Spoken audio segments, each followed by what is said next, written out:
እስኪ ለማንኛውም ትምህርት ቤት ልሽ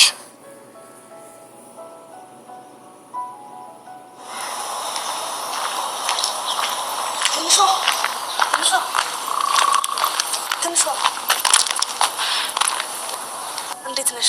ቅድም እኮ ግቢ ውስጥ ስፈልግሽ አጣሁሽ። ምን ነው በሰላም ነው የፈለግሽ? ትንሿ መነጋገር አለብን። ምን ተፈጠረ ደግሞ? ይኸውልሽ ሰሞኑን የመቅዲ ሁኔታ ምንም እያማረኝ አይደለም። በጣም ተጠንቀቂ።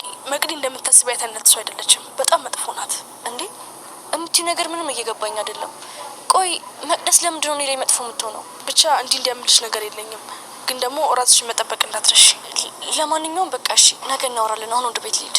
እሺ በቃ። ኢዛና ቀደም ስልክ አላነሳ ስትይው ደውሎ ነበረ ቤት መሆንሽን ለማረጋገጥ። ደውሎልኝ ነበር እንዴ? ወይኔ ደውሏል።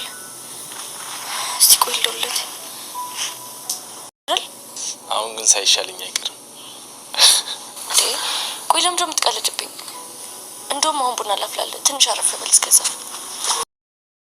ትናንትና በሰራሁላችሁ ትንሿንና ኢዛናን ባሳየሁበት ቪዲዮ ላይ እንግዲህ እኔ ያላየሁትም የት ነው እያላችሁ ብዙ ሰዎችም ደግሞ እንግዲህ ኮሜንት እያስቀመጣችሁ ነበር ማለት ነው ውዶቼ።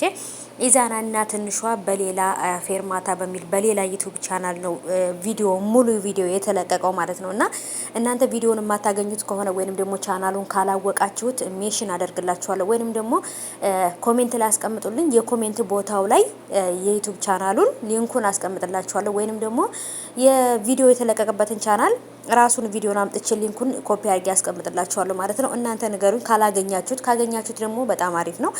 በአዲስ ነገር ነው የመጡልን በሌላ ክሩዎች ሆነው ማለት ነው። ያው ኢዛናና ትንሿ ወደ ጽናት ድራማ ተመልሰው ጽናት ድራማ ላይ ላናያቸው እንችላለን። ምክንያቱም የራሳቸው ሌላ ስራ ይዘው መጥተዋል። ሁለቱም አንድ ላይ ስለሆኑ ግን በጣም ደስ ብሎኛል። ስማቸውም አልተቀየረም። ትንሿና ኢዛና ናቸው ማለት ነው። በጣም ነው የሚለየው። ደስ የሚል ድራማ ይመስለኛል ቤተሰቦቼ።